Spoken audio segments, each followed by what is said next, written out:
¿Me escuchan? Buenas tardes a todos y todas.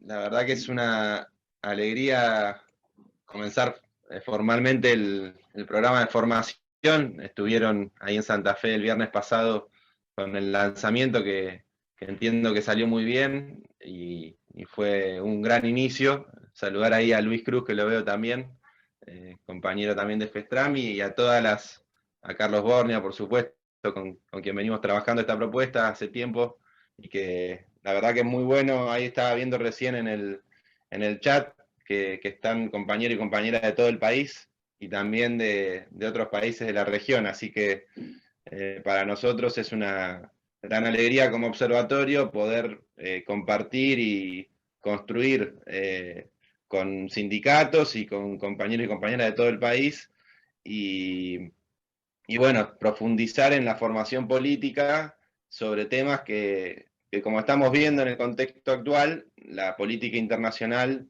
afecta la vida cotidiana, y la idea en estos 4 meses que vamos a estar con los distintos temas que vamos a trabajar es tratar de deducir y conocer y discutir acerca de la política internacional en términos concretos y tratando de eso, de desentrañar la situación en la que estamos en el mundo, cómo estamos parados desde Argentina y la región, y cuáles son las posibilidades que encontramos para que desde las organizaciones populares y los sindicatos, las organizaciones que acá participen y como pueblo podamos encontrar las vías para tener un proceso de soberanía, proceso soberano y de autonomía en las decisiones, y encontrar en este mundo tan complejo la mejor manera de pararse ante el mundo, ¿no? Les cuento rápidamente, antes de iniciar la clase de hoy, que va a estar a cargo de Manuel Valenti, que después lo voy a presentar, que tenemos este seminario que se llama Reconfiguración Geopolítica Global y el Desorden Internacional, que va a ser durante los viernes de este mes de agosto. El mes siguiente, de septiembre, vamos a ver a China y Rusia como potencias globales y las relaciones con América Latina y el Caribe. El tercer seminario va a ser sobre la integración regional en un mundo en transformación. Y el cuarto seminario va a ser sobre el concepto de desarrollo sostenible y el futuro del trabajo, que lo vamos a desarrollar en el mes de noviembre. Como saben, todos van a ser en formato virtual, pero va a haber algunos encuentros que también lo vamos a hacer de manera presencial desde FESTRAM, pero con la posibilidad de seguirlo de manera virtual para quienes no puedan acercarse al sindicato. Y bueno, también durante las semanas vamos a ir mandando por correo electrónico material de lectura que los docentes van a ir recomendando, y estamos viendo con Carlos algunas formas de poder hacer un intercambio con algunas consignas que podamos trabajar en conjunto. Así que eso lo estamos terminando de definir. La idea es generalmente en la segunda parte, ya habiendo desarrollado las primeras 2 clases, ver algún tema para compartir, para quienes quieran escribir algo, o estamos pensando eso con Carlos y terminando de definir en estos días. Así que eso seguramente la clase que viene lo vamos a compartir con más detalle. Así que solamente quería hacer esa presentación, darle la palabra a Manuel Valenti Randi, que es licenciado en Relaciones Internacionales por la Universidad Nacional de Lanús, es magíster en Relaciones Económicas Internacionales por la Universidad de Buenos Aires, y es director y fundador de este observatorio con el cual estamos haciendo este seminario, los IPEX, Observatorio de Coyuntura Internacional y Política Exterior. Y la idea es que después, si quieren ir, a medida que van escuchando la clase, ir poniendo las preguntas en el chat. La idea es que al final de la exposición de Manu haya un espacio de intercambio, y Fernanda Salcito, que está también acá presente, que está también administrando el Zoom, y le agradezco por el trabajo, va a estar ahí recogiendo las preguntas y acercándolas a Manu para que haya un intercambio posterior. Así que, sin más presentación, le doy la palabra a Manuel Valenti. Hola a todos y todas, compañeros, compañeras. La verdad estoy muy contento de estar acá compartiendo con ustedes esta primer clase del seminario. Al igual que Nico, ¿no me escuchan? ¿Se escucha o no? Perfectamente. Ah, porque Sí, se había escucha ahí... bien. Bien. Bueno, al igual que Nico, agradecerle a Carlos, a Festram, a todos los compañeros y compañeras que están hoy acá, que son más de 100, compartiendo esta tarde de viernes de formación para la acción política, ¿no? Eh, de, cuando hablábamos, cuando Nico y Carlos hablaban, como observatorio entendemos la política internacional que tiene que estar al servicio de los intereses del pueblo, de los intereses de los sectores productivos, de los intereses de los que trabajan, de los que estudian, de los que hacen a nuestro país, a nuestros jóvenes, a nuestros niños, a nuestros jubilados y jubiladas, y que la política exterior no es una entelequia, no es una abstracción, no es algo que solo pueden comprender unos pocos ilustrados y entendidos, sino que la política internacional nos atraviesa a todos en la vida cotidiana, desde los precios de los alimentos, desde nuestro trabajo, desde lo que estudiamos o lo que nos enteramos por los medios o no nos enteramos, y podría poner muchos ejemplos más, digo, desde que Argentina tiene un acuerdo con el FMI, la política internacional nos atraviesa en la vida cotidiana, eh, por todos los costados, desde que nuestros principales productos exportados establecen sus precios en una pizarra en Chicago, la política internacional nos atraviesa en la vida cotidiana, y así podría dar muchos ejemplos.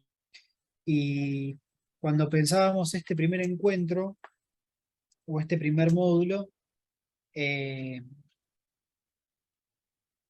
queríamos empezar compartiendo, digo, mi intención no es transmitir un saber cerrado, sino como si alguien muy querido, una verdad relativa, unas reflexiones, conocimientos, una sistematización de ideas para compartir con ustedes y que también tengamos una devolución, un ida y vuelta para que se pongan en juego y para también intercambiar, digo, porque me parece que ahí es donde va a salir lo, lo mejor de estos encuentros. Así que voy a empezar compartiéndoles pantalla. A ver si ahí puedo. Me dice ahí Fer que todavía no se puede compartir pantalla.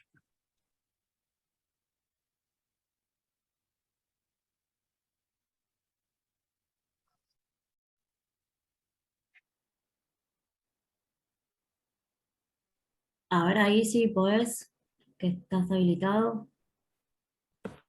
No, estaría dejando.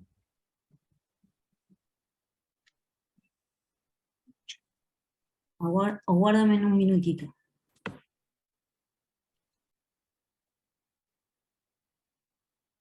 Bueno, mientras vemos cómo solucionamos esta cuestión técnica que siempre pasa con los Zoom, no va a ser cosa de que no falle algo, como siempre.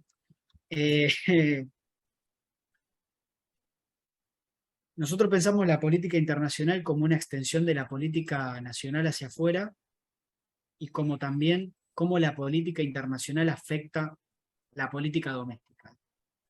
En un mundo que por más que suene trillado está globalizado en gran parte, podemos discutir las formas en que está globalizado el mundo y cómo eso va mutando, pero la política exterior nunca está escindida de la política nacional. Si ahí me deja compartir. Digo, hay que pensarlo en relaciones de poder, ¿no? Y esas relaciones de poder, que en el plano nacional se expresan de una forma, en el plano internacional conforman algo que se llama jerarquía internacional. ¿Qué significa esto? Digo, como al interior de los países suele haber reglas escritas, constituciones, poderes institucionales que tienen el monopolio de la fuerza o la capacidad institucional de las decisiones ejecutivas, legislativas y judiciales, a nivel internacional podríamos decir no existe un gobierno legítimo unificado, sino que el sistema de relaciones, por más que existe un sistema de instituciones internacionales a los que los países participan, fundamentalmente en lo que están basadas es en las relaciones de poder que conforman una estructura, es decir, hay unos estados que son más fuertes y que tienen la capacidad de imponer reglas y órdenes de juego al conjunto, los más débiles. Y esto conforma una estructura internacional, donde hay estados subordinantes centrales y estados subordinados periféricos. Y esto es una constante en la historia de la humanidad y en la historia de las sociedades que van a regir gran parte de la historia humana. Digo, Perón hablaba que la historia de la humanidad se rige por aquellos que buscan oprimir a otros y aquellos que buscan resistirse. Y ese poder, digo, esto es un poco esquemático, siempre a veces se conjugan unas con otras, pero podríamos definirla en 4, ¿no? Amenaza, uso de la fuerza, es decir, el poder militar. La captación de voluntades, es decir, el soborno, la presión. Digo, acá hemos visto numerosas filtraciones de actores de servicio de inteligencia que operan para captar voluntades a nivel internacional por parte de las potencias. Presiones económicas o la subordinación ideológico-cultural, que podríamos decir es en un sentido inmaterial, pero muy profunda cuando cala en las mentes de las personas.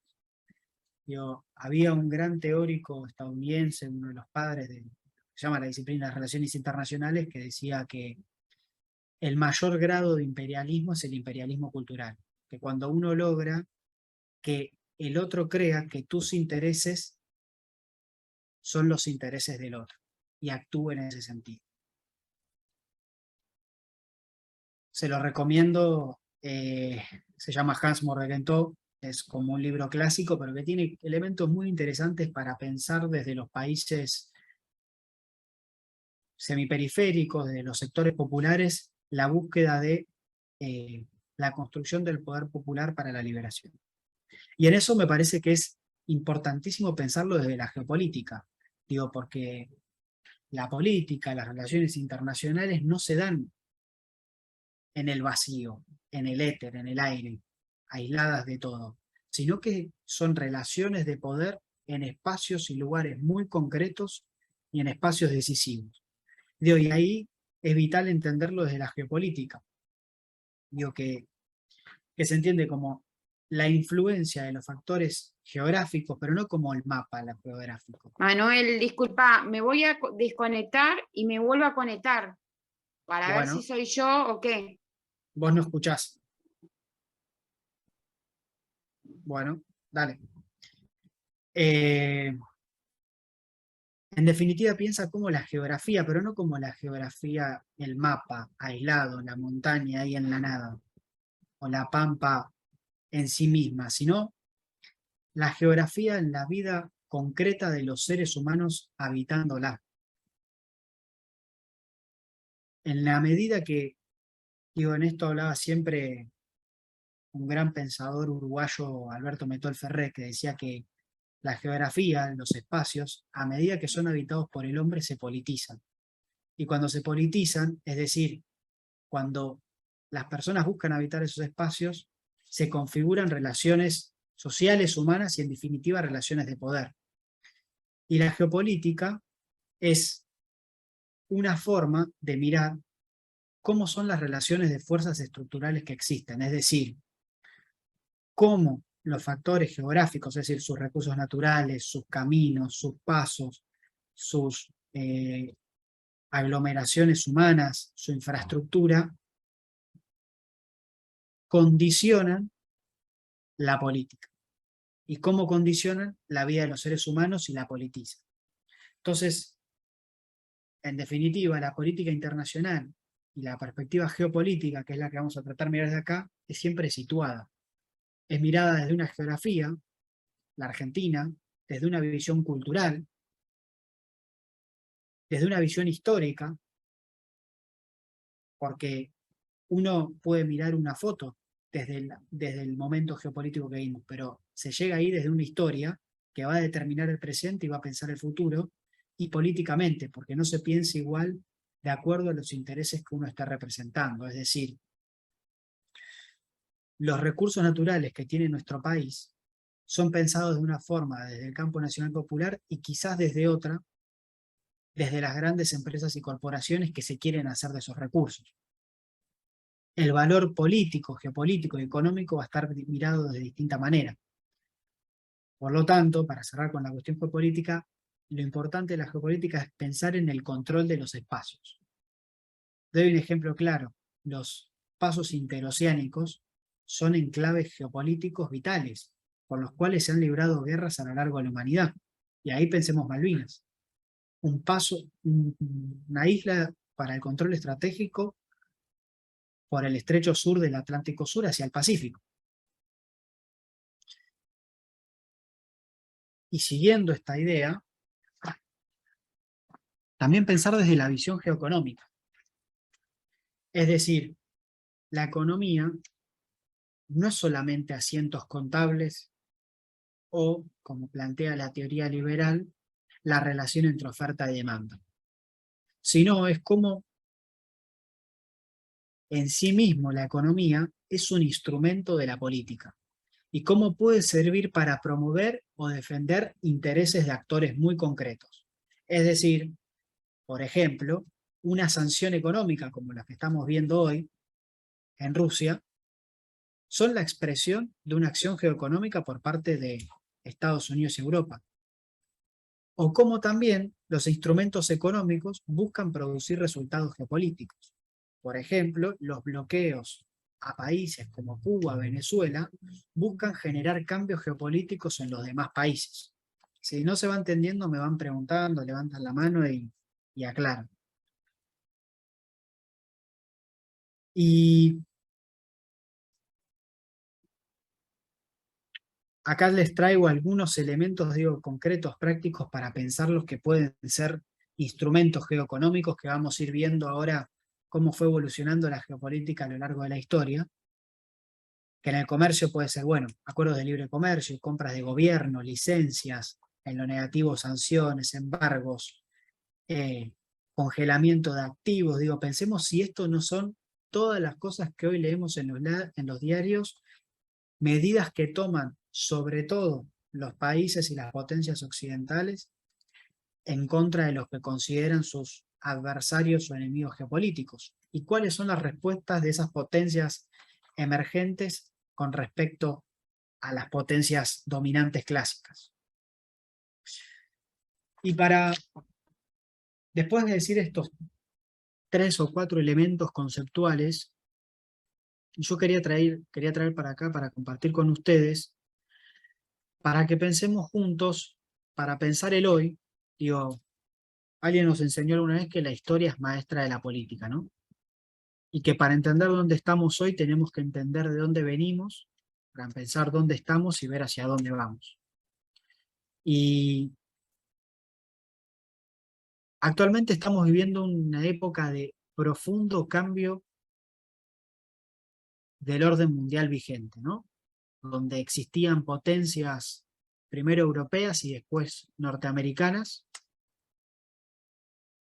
y el ascenso y emergencia de una gran potencia como China, otra gran potencia como Rusia y un conjunto de potencias medias regionales como la India, Turquía, Irán, Japón, Brasil, entre otras, que establecen y buscan ciertos márgenes de autonomía en esas relaciones de poder internacional que hablaba antes.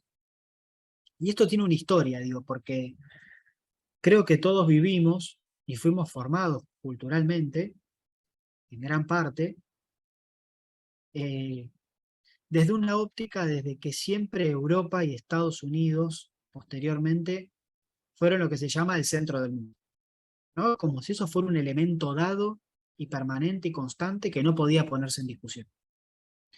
Pero esto no fue siempre así. Digo, antes de que los españoles llegaran a América, Europa era la periferia del mundo. del mundo euroasiático, del mundo asiático.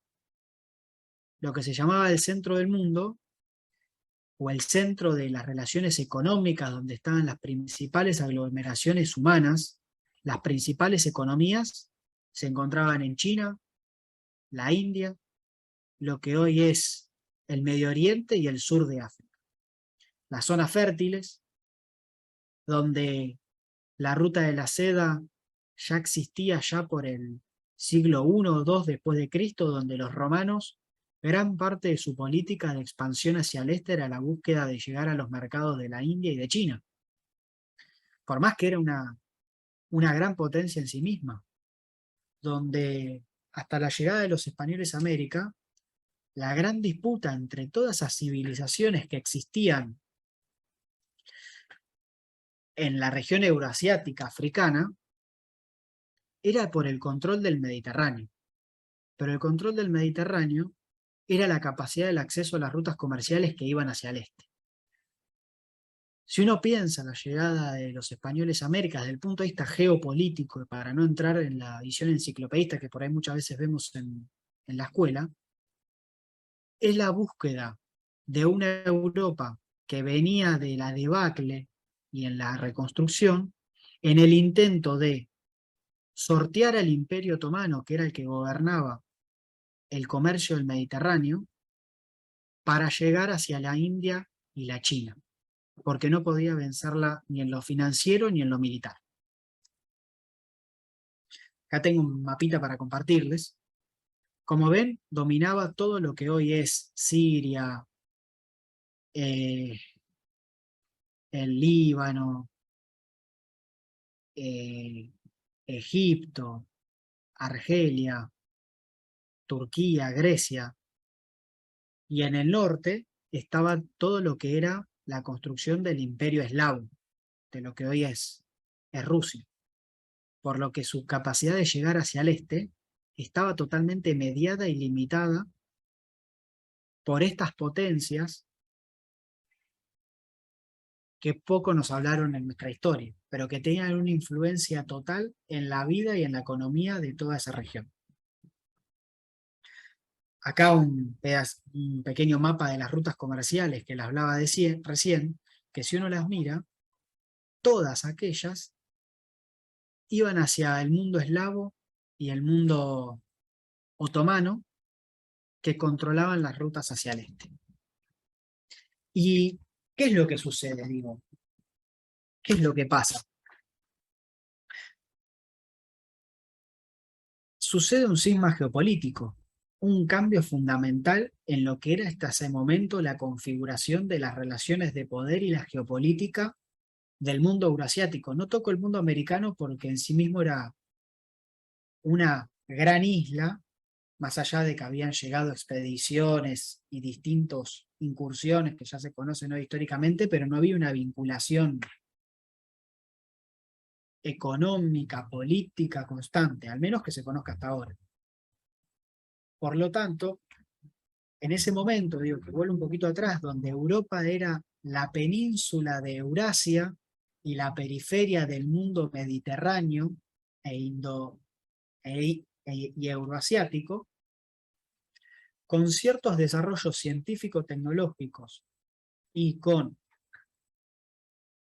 podríamos decir, una élite política que se plantea otro proyecto social y económico y una élite económica, en la cual acá enumeré algunas causas y características. Digo, todo esto que les estoy compartiendo tiene que ver con una visión histórica que les recomiendo leer, que tiene que ver con aquella de las ondas largas de la historia, de la que hablaba Fernand Braudel, un historiador francés, fundador de la escuela de los anales, muy interesante, y también con el aporte de otros pensadores nacionales, como Puigros y otros más, que hablan de la llegada de los españoles a América, donde uno puede ver el cambio en Europa en una creciente voluntad de dominio, el desarrollo del capitalismo, que voy a hablar un poco más adelante, el desarrollo tecnológico que les decía después, el desarrollo de la fuerza militar y una visión de superioridad cultural para pensar en el dominio global. Y con la llegada de los españoles a América, vira el centro geopolítico del mundo y de las relaciones de poder hasta el día de hoy, donde antes existían distintos imperios y civilizaciones que tenían relaciones de conflicto y cooperación y generaban equilibrios en distintas regiones, comienza la etapa de lo que se llama la globalización. Y cambia el centro geopolítico del Mediterráneo al Atlántico. Europa, lo sustancial acá deja de ser periferia y pasa a ser el centro, diría quizás por primera vez. Y la articulación de la economía mundial pasa a estar alrededor de Europa ahora. Y con ello, los centros financieros económicos. Digo, me parece que acá este mapita muy sencillo, donde va mostrando cuáles son las principales plazas financieras a lo largo del tiempo en Europa, muestra este giro geopolítico. En 1380 estaba en Venecia, corazón del mundo mediterráneo, después en Génova, en Amberes, que era el gran financista de España, y hacia 1780 termina instituyéndose Londres como la principal plaza financiera. Cambian completamente las rutas comerciales a nivel global. Digo, cuando uno piensa en la política internacional, tiene que pensar en la economía mundial. Y quien domina los mares, domina el mundo, dicen.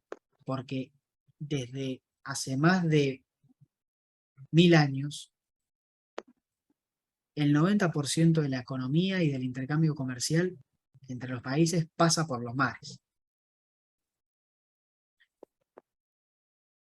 Entonces, digo, no voy a repetir la historia, pero la colonización de nuestro continente se da por la expansión española, portuguesa, holandesa y británica fundamentalmente, ¿no?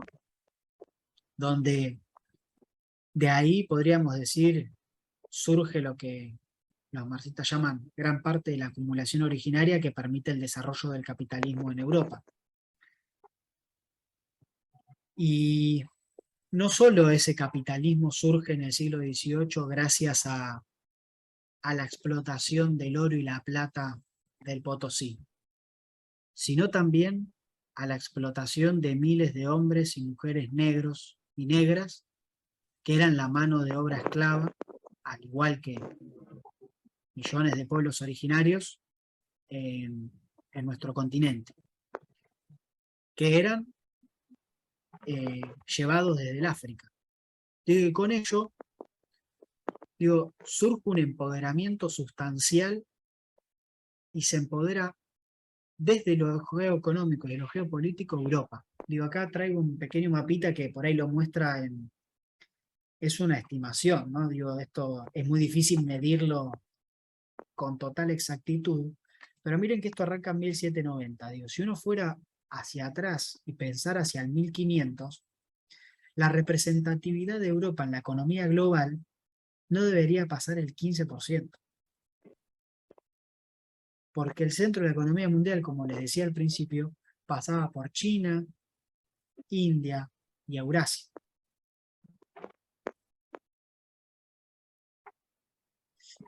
Y con ello me parece que cuando pensamos la colonización tenemos que pensar necesariamente el desarrollo del capitalismo, donde su fin es la acumulación y la reproducción del capital. Acá recomiendo leer, la idea era compartir bibliografía, recomiendo leer el libro de Wallerstein, Capitalismo Histórico, que trata de hacer una síntesis de eso, es un gran libro que lo recomiendo, donde se comienzan a mercantilizar todos los procesos de intercambio, producción, inversión y trabajo, donde el proceso de monopolización y de construcción de literales multinacionales y cadenas regionales y globales de valor se inicia en este momento. Pero podríamos decir que hoy vivimos unas versiones remasterizadas de este viejo sistema de división internacional del trabajo, donde se profundizan a niveles insólitos en la historia de la humanidad las asimetrías económico, políticas, geopolíticas y militares a nivel mundial. Hasta ese momento, ninguna civilización en la historia de la humanidad había proyectado globalmente su poder y había logrado convencer a sangre fuego, pero también a pluma, de que tenía la legitimidad para dominar a los otros. Y eso se expresa, digo, también en una reconfiguración de las relaciones de poder a nivel global. Desde ahí ya empieza el declive del mundo otomano. El mundo eslavo, el imperio ruso, acrecienta su expansión hacia el este en su incapacidad de ir hacia el oeste. El mundo indio empieza a ser colonizado por Occidente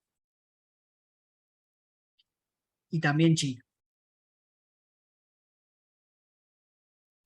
Y me parece que hay que pensar, digo, porque la idea no es hacer una clase de historia, sino tratar de pensar claves geopolítico-históricas para entender el mundo de hoy. Digo, me parece que hay que pensar la cúspide del desarrollo capitalista e imperialista de Europa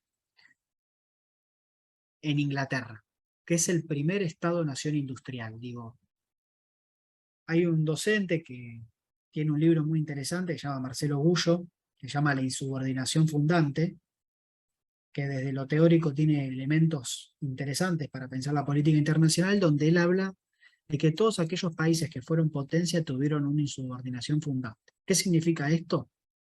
Que significa el desarrollo de un pensamiento contrahegemónico contra el pensamiento dominante, acompañado de un impulso estatal que desarrolla las fuerzas materiales y simbólicas de la nación con el objetivo de una política de Estado. Pero esto también lo podemos pensar en escalas, y en esto lo mezclo con Metol Ferré, que hablaba de primero las ciudades, o sea, la escala de esas economías que hacen a su poder geopolítico y geoeconómico y financiero. Primero las ciudades-estado, posteriormente los reinados, posteriormente los estados-nación, industriales, posteriormente, luego el Estado-nación industrial continental, que es Estados Unidos, que posteriormente fue el hegemón después de Inglaterra, que vamos a llegar a eso, con la intención de transformarse en un hegemón global. ¿Por qué Inglaterra logró transformarse en la principal potencia europea y después global hasta 1914 y ser el imperio más grande en la historia de la humanidad? Ahora vamos a ver los datos. Su condición insular aislada le permitió desarrollarse y defenderse más fácilmente que los países europeos continentales. Lo que ya dije, la insubordinación fundante. Una revolución agrícola en la cual el sector industrial se impuso al sector agrícola. Digo, esto es muy interesante leer Adam Smith y David Ricardo, que están planteados en el marco de esta discusión política interna, donde hacen el eje en el desarrollo del trabajo y las fuerzas materiales y el fin de los latifundios. Una división internacional del trabajo, donde el desarrollo industrial se hace en Europa y se extraen las materias primas de otros lugares. Digo, acá no estoy diciendo nada nuevo. Y después, desde el punto de vista geopolítico, como dije antes, una decidida política de control de los mares y del control del comercio mundial. Y a partir de ahí, basar su poder geopolítico a nivel global. no tenía presencia en todos los mares, sino en aquellos puntos estratégicos por donde pasaba el comercio, que ahora les voy a mostrar un mapita que está muy interesante, que se fue apoderando a lo largo de la historia. Y acá se mete lo que le decía antes, la jerarquización y la importancia de los espacios. Por otro lado, digo, desde el punto de vista ideológico y cultural, por un lado el liberalismo político y económico. Casi adentro era pensado en clave nacional y de desarrollo, pero también era ideología de exportación como metodología de subordinación ideológica, como decía antes, a otros países. ¿Para qué? Para que liberen el comercio y Inglaterra pueda ingresar con sus mercaderías. Y por otro lado, desde el punto de vista social, el darwinismo, desde una visión racial de la superioridad blanca y europea por sobre los demás. La difusión de un pensamiento supuestamente universal que era equiparable para todos. Y acá están las principales rutas marítimas. Y si uno mira acá, bueno, este es el desarrollo económico sideral de Gran Bretaña comparado a los otros países de Europa, las ventajas que saca allá por 1830. Y acá me parece que, a ver, acá están lo de los puntos de estrangulamiento, que son estos puntos amarillos que vemos acá. Vean, este mapa está mal la denominación, pero lamentablemente no había otro que pudiera traer para mostrarles, donde se puede ver claramente cómo Inglaterra fue controlando todos esos puntos que eran pasos interoceánicos para el control del comercio. Y esto fue la clave de su hegemonía, de la construcción de su hegemonía. Fue el desarrollo industrial, el desarrollo financiero y el control del comercio. Además de estar amparado y respaldado por una fuerte flota naval y militar. Como les dije, miren, les traje acá un datito. Vean, el imperio más grande de la historia fue Inglaterra, allá por 1920. Acá está un mapa de 1914, se puede ver el amplio control mundial en todos los continentes.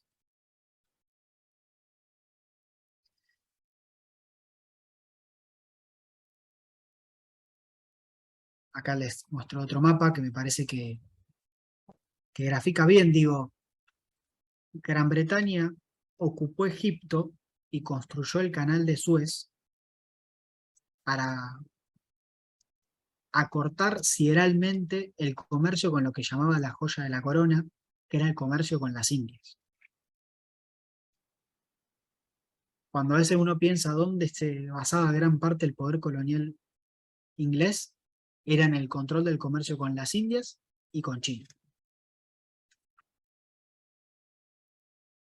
Volviendo al inicio de lo que decía antes, en la planificación y en la estrategia europea siempre estuvo la conquista del este. Bueno, acá está un pequeño mapa de cómo recortaban su tiempo, digo, bajo la lógica del tiempo es dinero y la reducción de costos logísticos, el canal de Suez les permitió una reducción sideral de los tiempos del comercio. Y hasta la creación del canal de Panamá, Gran Bretaña tenía una influencia muy fuerte en el control del comercio entre el Atlántico y el Pacífico. Esto, digo, como hablábamos antes, la expansión europea al control, a la búsqueda del control de la mayor cantidad de los territorios a nivel mundial, digo, me parece si uno mira este mapa hacia el 1900, queda clarísimo.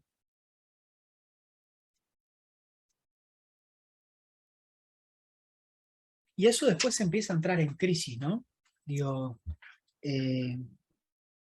siguiendo recomendando libros, recomiendo el libro Auge y Caída de los Imperios de un autor norteamericano que se llama, ya me va a salir, Pero justamente de lo que él habla es que cuando los imperios se expanden a un nivel en el cual su ejército y su logística no puede sostener el control territorial, y que no es rentable en sí mismo, sino que es mayor el gasto en sostener el imperio que los réditos que da, eso es el inicio mismo de su caída.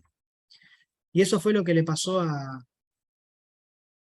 Él lo pone en Roma, pero se podría traspolar a lo que le pasó a Gran Bretaña, y donde posteriormente, actualmente se ve con Estados Unidos. Y cuando uno piensa en los cambios de hegemonía, al menos en la modernidad, hay un elemento que no dije hasta ahora, pero que tiene que ver con otros dos puntos claves del control y elementos del poder. Uno es el tecnológico, que lo mencioné, pero el otro es el control de los suministros de la energía y de la tecnología energética y del transporte y la comunicación. El gran salto cuantitativo que le permitió a Gran Bretaña de transformarse en potencia fue la creación, la utilización del carbón para las máquinas de vapor y el desarrollo industrial. Y con eso, la locomoción y el transporte, y la creación del telégrafo para comunicarse. Como vamos a ver ahora, el cambio de hegemonía estuvo también ligado al cambio de la matriz energética y de quién controlaba la matriz energética y las tecnologías que permitían hacerse de la vanguardia tecnológica en esos sectores, y también industrial.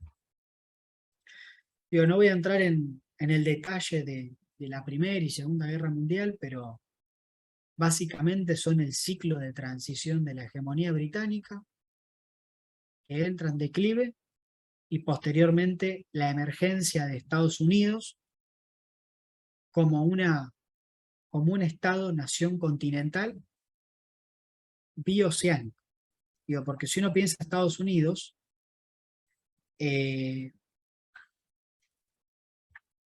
Estados Unidos es prácticamente, una isla semicontinental con salida hacia los dos océanos, que lo construyó a sangre y fuego, y a usurpación de territorios a España, que tuvo una guerra civil donde se debatía el modelo de desarrollo económico y social, donde ganó el norte industrialista por sobre el sur agrario y latifundista, y que eso fue el principio y la capacidad de un desarrollo de una potencia que posteriormente se transformó en hemisférica y más tarde en mundial. Ya llegado mediados del siglo XX, el desarrollo estadounidense en la industria siderúrgica, que era la naciente en ese momento, la industria petroquímica, era abismal. Y este periodo de entreguerras fue el desencadenante clave de ese cambio de hegemonía.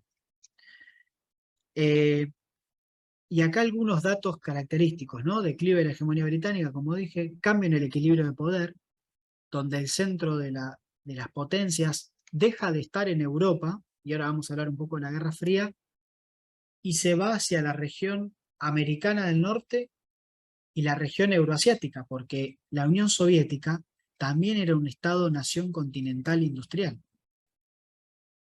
la nación más grande del mundo, con territorio unificado.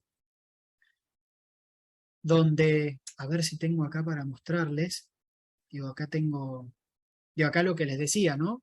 Esto después lo muestro, pero la salida bioceánica de Estados Unidos, al igual que la Unión Soviética, que plantea un estadio superior y un desafío superior para las otras potencias o países más débiles.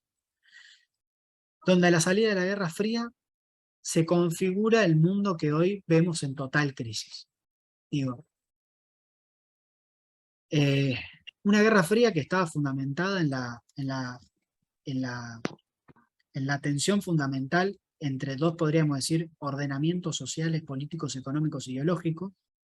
Uno, denominado capitalista y el otro socialista, donde a su vez, digo, me parece que acá hay un elemento vital para mirar, donde en el cambio de hegemonía se abría un margen de maniobra, donde los países anteriormente colonias formales o informales de las potencias europeas tenían un ámbito y un espacio y un lugar para donde los pueblos pudieran o tuvieran la capacidad de hacer su destino, donde tuvieran la capacidad de proponer un proyecto autónomo.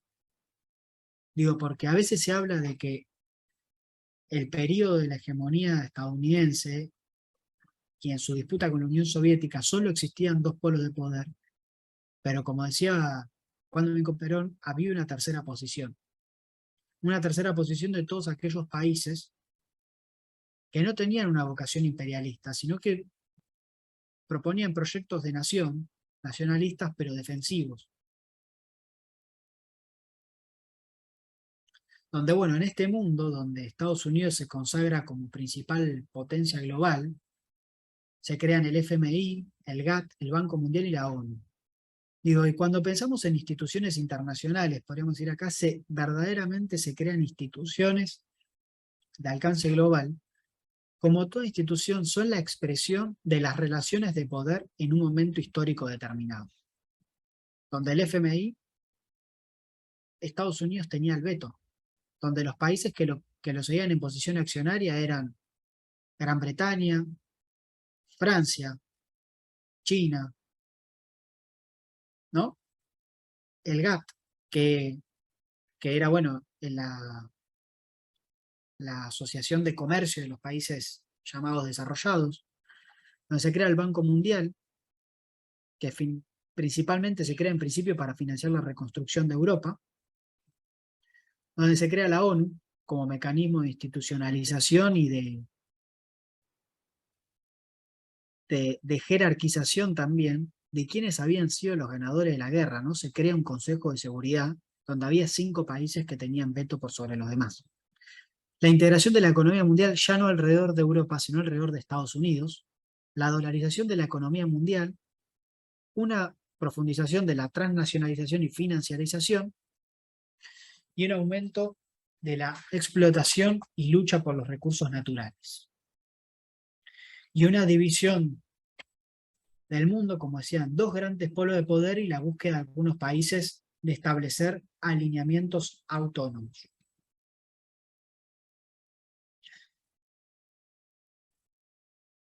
Acá algunos mapas, yo esto después lo puedo compartir para que lo tengan todos y lo puedan ver. Pero veamos acá un pequeño mapa. Vean cómo Estados Unidos se transforma por mucha diferencia en la principal potencia económica del mundo. Su hegemonía era muy fuerte, digo. El PBI per cápita de este país, es decir, la riqueza por habitante, se encontraba entre las más altas del mundo. Donde lo que se llamaba el denominado American Dream, sueño americano, era un elemento propagandístico también para los demás países del mundo. Donde su representación en el PBI llegó a ser, a la salida de la Segunda Guerra, más del 30% de la economía mundial, es decir, 1 de cada 3 dólares que estaban en el mundo correspondían a la economía estadounidense. Y acá ya empezamos a ver el declive, que vamos a empezar a ver después. Y con ello, digo, también el elemento sustancial es el control del insumo energético clave para mover la maquinaria del capitalismo, que en ese momento era el petróleo. ¿No ven? Controlaba gran parte, el 25% del petróleo se consumía solamente en Estados Unidos. Eso después va en declive. Un declive que se da, como decía anteriormente, producto mismo de su expansión incesante y su acción imperialista también, donde si uno mira lo que hizo Estados Unidos después de la Segunda Guerra Mundial fue la búsqueda de suplantar como principal abastecedor comercial a las ex otrora colonias europeas, y donde buscó dominar los procesos productivos y tecnológicos a nivel global, desde la diplomacia, pero también a sangre y fuego y la intervención militar. Digo, hace poco escuchamos las declaraciones de Steve Bannon, donde dijo que había participado en numerosos golpes de Estado, donde están contabilizados más de 146 participaciones en golpes de Estado por parte de Estados Unidos. Y donde podríamos decir, voy a plantear dos hitos que me parece que tienen que ver con el inicio del fin mismo del declive, no voy a decir el fin, sino el declive de la hegemonía norteamericana. Uno, posteriormente a la crisis del petróleo en los 70 en el Medio Oriente, se sale del patrón dólar-oro, es decir, que por cada dólar impreso tenía que haber un oro respaldándolo, donde básicamente Estados Unidos se libera para imprimir la maquinita constantemente y financiar sus déficits, donde se desprende, podríamos decir, la relación entre la cantidad de dólares con la economía real. Todo esto también, como dijo la vicepresidenta Cristina, respaldado por una fuerte flota que puede defender que eso se respete. Esto llevó a profundos desequilibrios económicos, y la hiperliberalización comercial y financiera generó que los capitales y las industrias se instalaran en las periferias del mundo con mano de obra barata, y los capitales fueran a guaridas fiscales, desfinanciando la economía doméstica norteamericana. En eso, como mencionamos anteriormente, los países no alineados, aquellos que planteaban no alinearse con ninguno de los polos de poder existente, seguían silenciosamente su camino. Y posteriormente, luego de que Estados Unidos cree que ganó la Guerra Fría y con ello llegó el fin de la historia, comenzó lo que se denominó la etapa unipolar, donde había un solo polo de poder mundial, donde creyó que podía llevar ilimitadamente sus intereses a pesar de la voluntad de los demás pueblos del mundo. Y esto empezó a resquebrajarse en sí mismo, internamente y externamente, porque la legitimidad de acción se vio profundamente erosionada por Estados Unidos, y por otro lado por el debilitamiento de su propia economía y la emergencia de nuevas economías a nivel global. Y con esto, digo, me parece que por más que hice una historia larga, creo que llega al día de hoy, donde la geopolítica está más viva que nunca, y donde voy a terminar con algunas reflexiones de lo que veo hoy en día con las principales tendencias. Digo, me parece que estamos viviendo un momento bisagra, que es necesario mirarlo desde el hoy, pero también pensar al futuro, donde básicamente planteo que estamos ante el fin del orden atlantista, ese orden que se inicia con la llegada de los españoles a América, para ponerle un hito, y que empieza a caer fuertemente y que empieza a verse fuertemente, yo diría, entre la caída de las Torres Gemelas y la crisis del Lehman Brothers, donde se asiste al fin del orden del mundial euro y anglocéntrico y atlantista. Estamos hablando de un declive. Estados Unidos sigue siendo la principal economía del mundo, la principal potencia militar, la principal potencia financiera, pero que no tiene legitimidad para actuar unilateralmente por sí misma en cualquier lugar del mundo, y es lo que estamos viendo. donde este nuevo mundo ya no va a estar basado en el Atlántico, sino en el eje Pacífico, indochino y euroasiático, y donde esta transición hegemónica no es ordenada como la que se vivió entre Inglaterra y Estados Unidos, donde no está definido el resultado de este desorden mundial que hoy vivimos. Y que eso, naturalmente, digo, ese desorden genera un mundo volátil, conflictivo, injusto y desigual. Porque si no hay reglas, y solo es la regla del más fuerte, los más débiles siempre son los más perjudicados. Y donde, bueno, la principal potencia emergente es China. Digo, acá tengo algunos datos que si quieren les comparto que muestran su preponderancia y podríamos decir, y la emergencia como principal competidora hegemónica de Estados Unidos. Y que podríamos decir, ese mundo que se crea en la posguerra con su arquitectura de instituciones multilaterales, que hoy parece que no sirve para mucho, es así porque fueron creadas para ese mundo y para esas relaciones de poder. Entonces, algunos elementos, bueno, desorden mundial marcado por la inestabilidad y la volatilidad.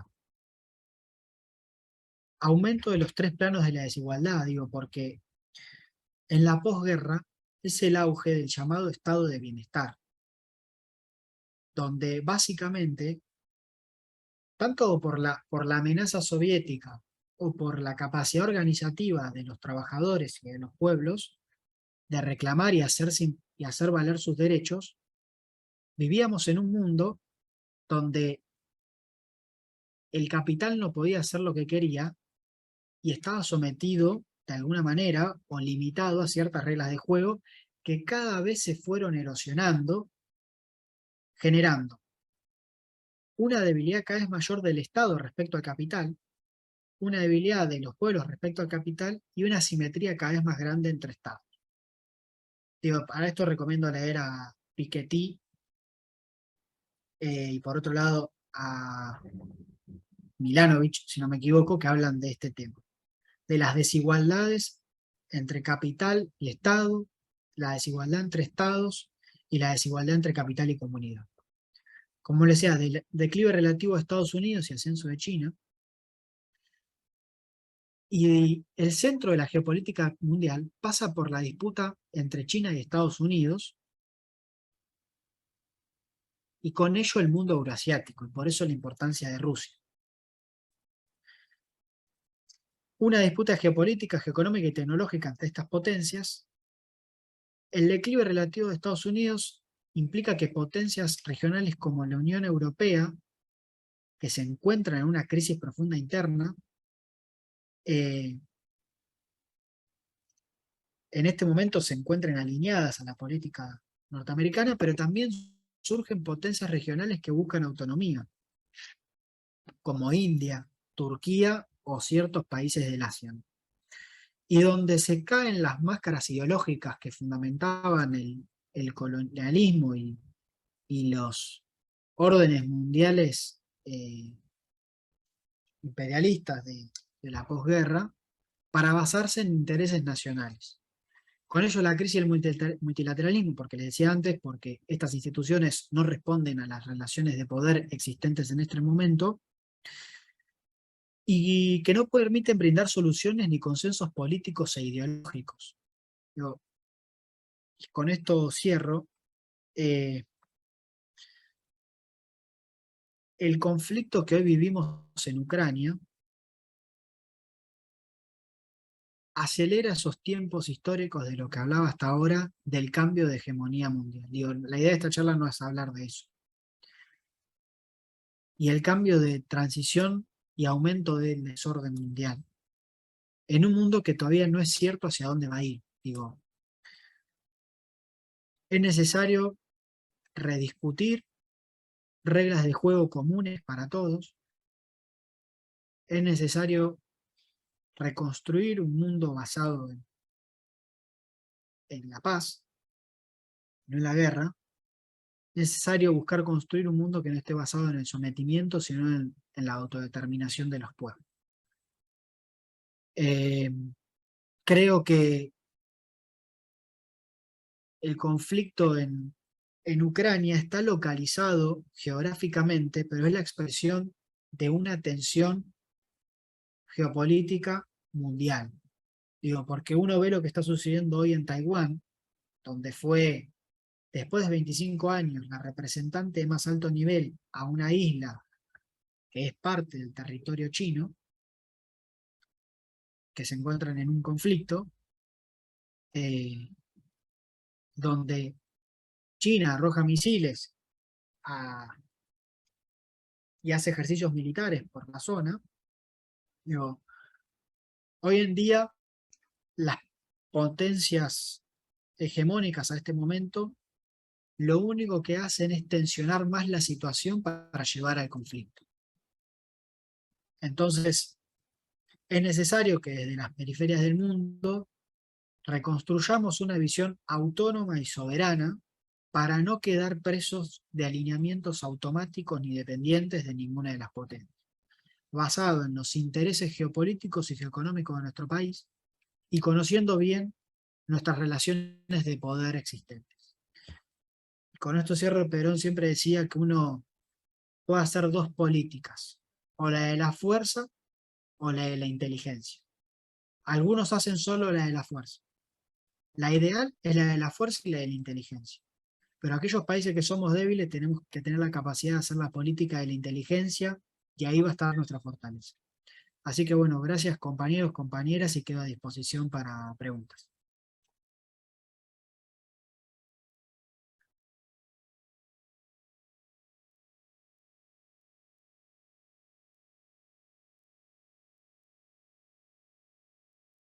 A ver, acá Fer me pasó algunas preguntas.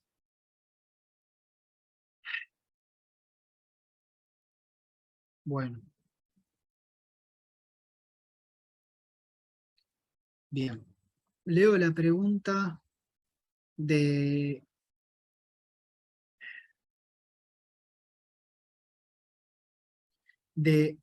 bueno, no sé quién es, pero... Rodi Piracini. Pregunta, la tercera posición planteada por Perón, ¿tiene hoy su versión más cercana en el BRICS? Yo lo que creo, digo, porque el BRICS es un ámbito político que emerge en el 2008 y que es la expresión del nacimiento de este mundo multipolar, ¿no? Digo, hoy estamos viviendo, como decía antes, el fin del eclipse occidental y el resurgimiento de múltiples polos de poder como existió a lo largo de toda la historia de la humanidad. Digo, porque nos hicieron creer que la hegemonía de una región del mundo por sobre todos era la constante y universal verdad indiscutible. El BRICS es un ámbito muy necesario para condición de posibilidad de que Argentina construya posiciones cada vez más soberanas. Pero eso no implica que Argentina no tenga que tener vínculos con todos los países del mundo. Digo, la tercera posición del siglo XXI me parece que tiene que ser la construcción de alianzas estratégicas soberanas con las potencias emergentes, como la del BRICS, pero también con otros países.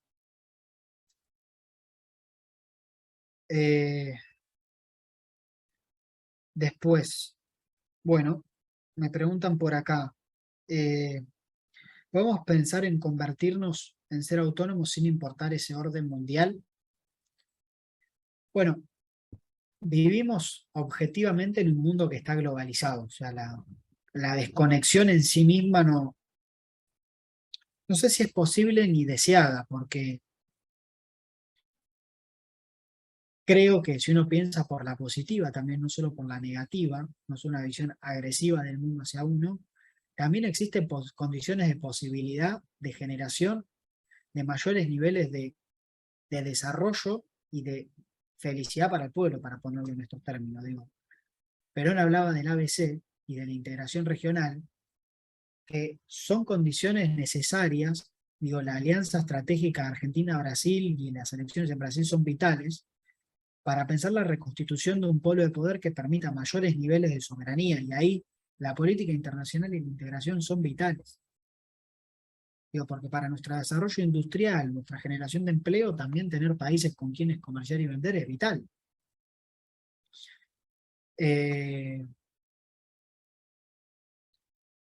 Creo que contesté, si no me van preguntando también, yo voy a abrir acá el chat. A ver, voy a salir para... bueno, no sé cómo se hace. Stop. Voy a dejar de compartir. Ahí estamos.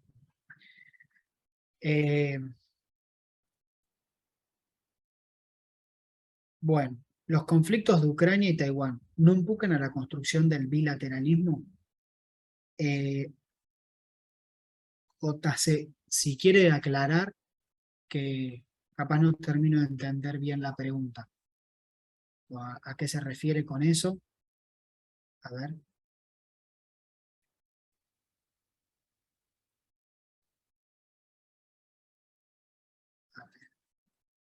Sixto Paz. Bien. Leo otra pregunta de Sixto Paz de Tucumán.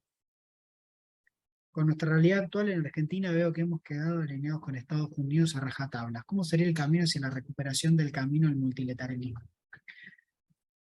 Hay una cuestión que me parece interesante aclarar, que no es lo mismo multilateralismo que multipolarismo.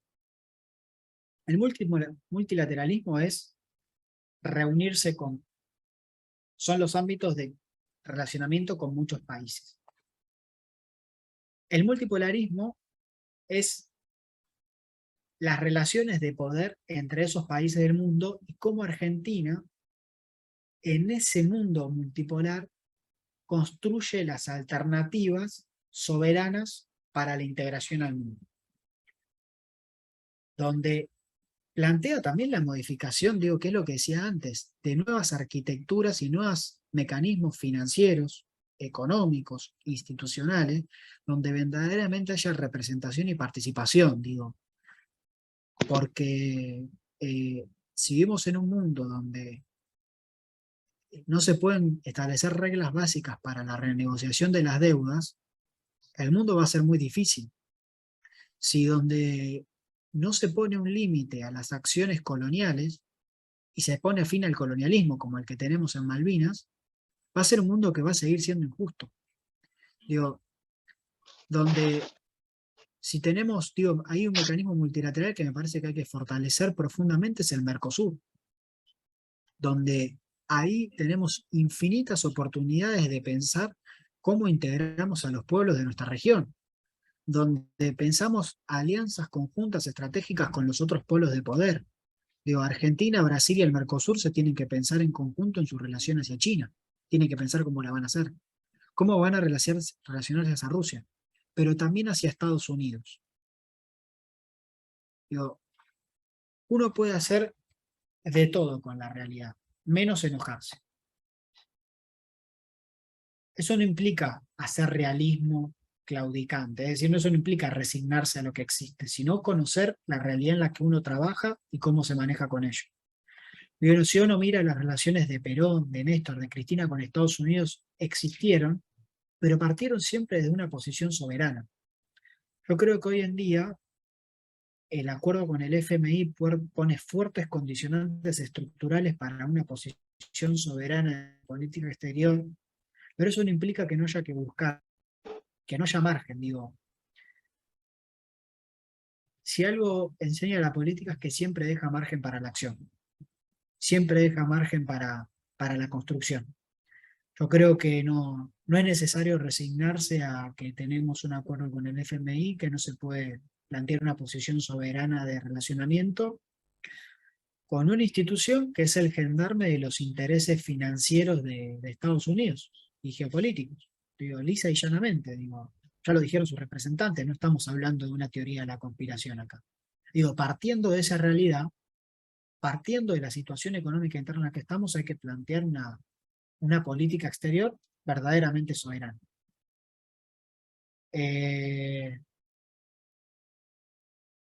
A ver, ¿cómo ves la UNASUR? Acá Julio Ojeda. Hola compañero. Bueno, ¿cómo ven UNASUR como bloque para mantener nuestra propia autonomía? ¿Qué rol está cumpliendo el Grupo de Puebla? Lamentablemente la UNASUR fue prácticamente desmantelada por el gobierno de Macri, Bolsonaro, todos ellos, y creo que fue un mecanismo vital para la reconstitución de la integración regional, primero desde el punto de vista político, digo, porque el carro por delante del caballo, digo, si no hay ciertos consensos políticos, lo económico difícilmente se dé también. Pero creo que justamente, como también planteó Cristina en alguna oportunidad, le faltó, más allá de la voluntad política, profundizar en la integración en infraestructura y en economía que eran necesarias. Yo creo que es necesario repensar mecanismos y formas de financiamiento para el desarrollo de nuestra región de manera autónoma y la construcción de infraestructura para la región. Digo, porque si no hay rutas, caminos, trenes, es carísimo comunicarnos entre nosotros. Hoy sale más caro mandar un container a San Pablo quizás que a China. Entonces, esos son limitantes muy concretos. Y por último, el Grupo de Puebla me parece que es un ámbito interesante de intercambio entre líderes de nuestra región para plantear alternativas soberanas. Digo, parece que esos ámbitos hay que multiplicarlos. Por ahí me estoy perdiendo alguno. ¿Cómo ves el litio como objeto de intento de control de un recurso energético tal vez clave para el presente inmediato y el futuro y las consecuencias para los países poseedores de reservas como el nuestro? Eso pregunta Andrés. Como decía antes, aquellos países que controlan las tecnologías que son las fuentes base de la energía de los nuevos procesos económicos son aquellos que tienen grandes posibilidades de controlar el proceso económico. Y en ello el litio tiene un rol clave para las baterías. Argentina es uno de los países con mayores reservas litíferas, al igual que Chile y Bolivia, y es vital pensar una forma de administración soberana del recurso, de pensar cómo la plusvalía, la riqueza generada por una actividad económica altamente rentable como es la litífera, esas riquezas quedan en el país. Y cómo a partir de eso Argentina va participando cada vez más en el escalonamiento productivo, digo, pero lo primero necesario es participar del control y administración de esos recursos.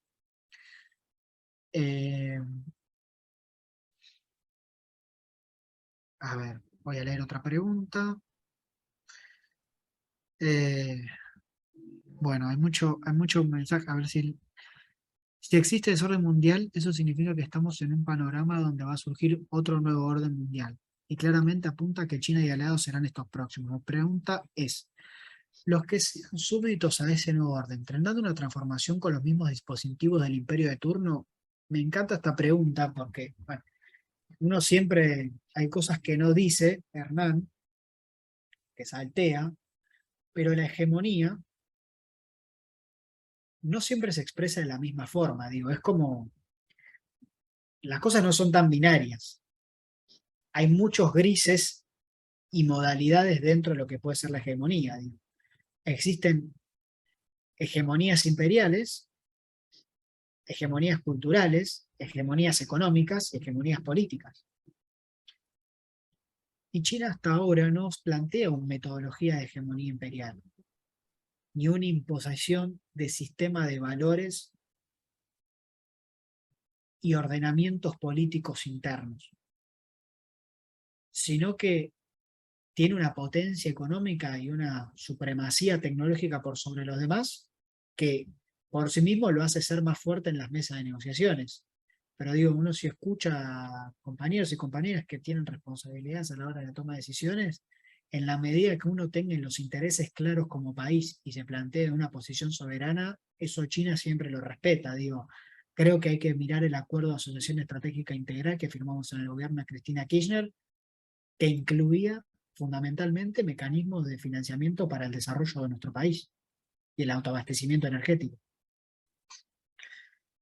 Pero creo que si uno no tiene, el tema no es tanto la acción del otro, sino lo que uno hace. Digo, y alrededor de esto me parece que hay mucha propaganda dando vueltas también. En el marco del cambio de líder económico mundial de China, su forma de capitalismo, la clave es utilizar geográficamente una salida hacia el Pacífico, por el sur, más precisamente por Tierra del Fuego. Bueno, eso es interesante, digo, cómo los cambios de configuración geopolítica y la jerarquización de los espacios están relacionados a los nuevos centros de poder mundial. Actualmente tener un puerto de aguas profundas en nuestra región patagónica sería clave para poder comerciar con el mundo pacífico. Tener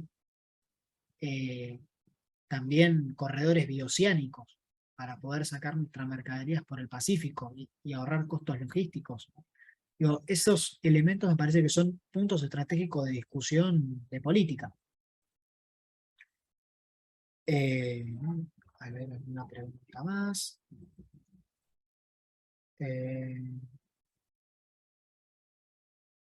Bueno, Argentina quedó aislada en el mundo porque apoya a China y también a Estados Unidos y queda en el medio del conflicto con Rusia. A mí me parece que acá es muy importante acá lo que plantea Jonathan, porque es muy importante no quedar atrapado en las conflagraciones entre potencias ajenas a nuestra geografía y buscar los desafíos y oportunidades en estos contextos. Creo que nuestro país tiene que tener la capacidad de sostener sus posturas históricas en los ámbitos internacionales y mantener las relaciones equilibradas de poder con las distintas potencias. Digo, uno puede juzgar desde el análisis sus preferencias de acuerdo a cómo se da el conflicto. Pero como país y como política de Estado, no podemos tomar partido ni tomar preferencias por alguno u otra de los actores que están inmiscuidos en el conflicto. Digo, es muy importante disociar lo que uno pueda pensar desde lo que uno analiza y uno ve de lo que son las políticas de Estado y de lo que son los intereses nacionales. Así que me parece muy importante no quedar en el medio de ese conflicto. Yo creo que Argentina hoy no está en el medio del conflicto. Pero es muy, muy importante que eso no suceda.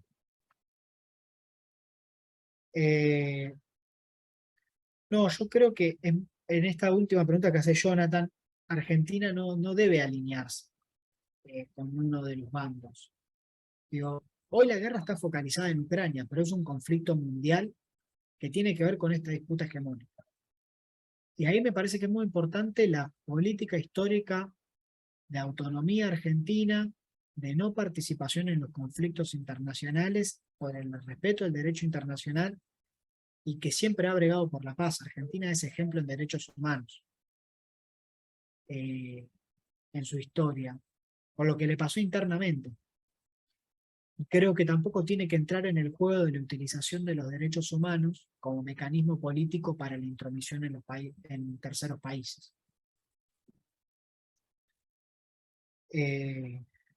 Bueno,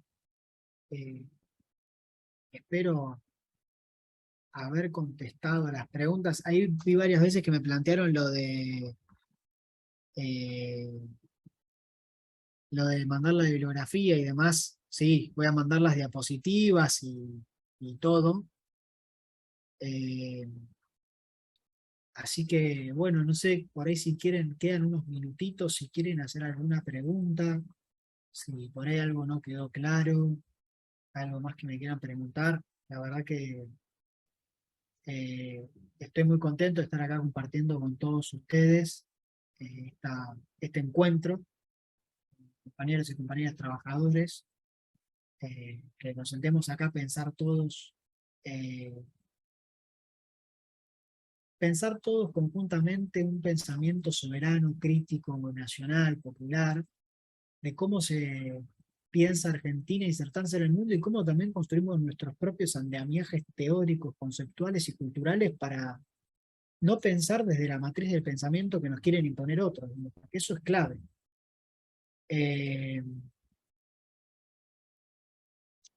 ahí una pregunta más de Jonathan.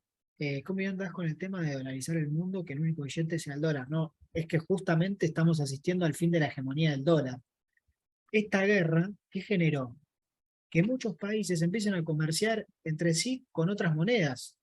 China, Rusia y la India, eh, Irán y Rusia, Turquía y Rusia. Digo, eso, la hegemonía financiera, como decía al principio, es uno de los elementos clave de la construcción del poder.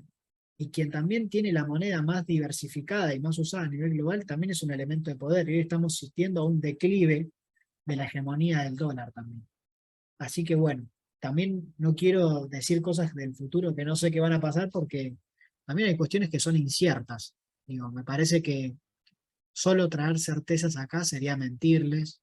Creo que sobre todo lo más importante es plantearnos las preguntas correctas para entender este mundo que viene, porque no es fácil, no es fácil, y uno tampoco tiene todas las respuestas. Digo, esto también tiene que servir, que estaría bueno para que manden reflexiones, preguntas, hasta cosas que no coincidan y que ayuden a pensar esta etapa que la verdad que bueno, que uno está interesante, pero también está ágil. Bueno, contesto la última de acá de Daniel. ¿Deberíamos reformular nuestra planta diplomática? Digo ideológicamente desde la Argentina y Latinoamérica. Argentina fue influyente diplomáticamente hasta la Segunda Guerra. ¿Deberíamos reponernos? Yo creo que Argentina tiene espacio para recuperar desde una posición soberana. Y creo que es necesario pensar un cuerpo diplomático que también tenga una formación más profunda sobre los intereses nacionales y cómo defenderlos. Todos los países que se dignan de ser soberanos tienen un cuerpo diplomático fuerte, una verdadera burocracia estatal formada, fuerte, un aparato militar formado, con tecnología fuerte, un sector científico-tecnológico ampliamente desarrollado, un sector empresarial robusto, y eso creo que es lo que necesitamos. Así que, claro, sí, crear nuestra propia Itamaraty, coincido. Ellos, bueno, tienen una historia, Itamaraty, de siglos. Itamaraty es el cuerpo diplomático de Brasil. ¿No Manuel, conocen? Sí, buenas noches, Carlos, ¿cómo te va? bien. Vamos redondeando la presentación. Me parece que ha dejado la pelota, por las cosas que estamos viendo, ha dejado la pelota picando con un montón de cuestiones. Ahora vos te vas y el rollo lo tenemos nosotros, pero bueno, esto es así. No, simplemente agradecerte, mandarte un abrazo para vos y para la Sofi, para todos los compañeros y compañeras de OCIPEC, menos para Canosa, que sobrevivimos sin él. Así que desde Festrán te estamos saludando, te estamos agradeciendo esto y recordándole a todas las compañeras y compañeros que el próximo encuentro, que va a ser el viernes 19, va a tener, como decía Nicolás en un principio, un formato dual, es decir, todo el mundo puede ver la disertación de manera virtual, pero vamos a tener en el complejo Néstor Kirchner de Festrán a Fabián Cardoso, que es el presidente de la Asociación Uruguaya de Prensa y, digamos, director de un programa de la agencia Sputnik, de política internacional de la agencia Sputnik. Vamos a estar trabajando junto con esto con la Asociación de Prensa de Santa Fe, con los compañeros de la red de comunicadores del Mercosur, así que para la gente de Santa Fe y de la zona que está, ya los estamos invitando, aunque mandaremos la comunicación y para lo de manera virtual el enlace, pero precisamente en esta complejidad de mundo que vos nos acabás de contar, con tantas contradicciones y tantas cuestiones emergentes, con Fabián vamos a abordar el tema de la comunicación específicamente, que me parece que es toda una materia dentro de la materia que es la política exterior o la política internacional. Así que muchas gracias Por supuesto, a María Escudero sí vamos a entregar certificados. Quizás nos olvidamos de aclararlo, pero bueno, un abrazo a todas y a todos. Gracias a vos, Manu, y seguimos, nos encontramos con todos los demás y todas dentro de 15 días. Muchas gracias y muy buenas tardes, noche para todas y todos, no solamente a los compañeros de la Argentina, sino a los compañeros de Venezuela, Bolivia y de otros países que están compartiendo con nosotros esta actividad. Chao. Gracias a todos. Saludos grandes. Chao, hasta luego.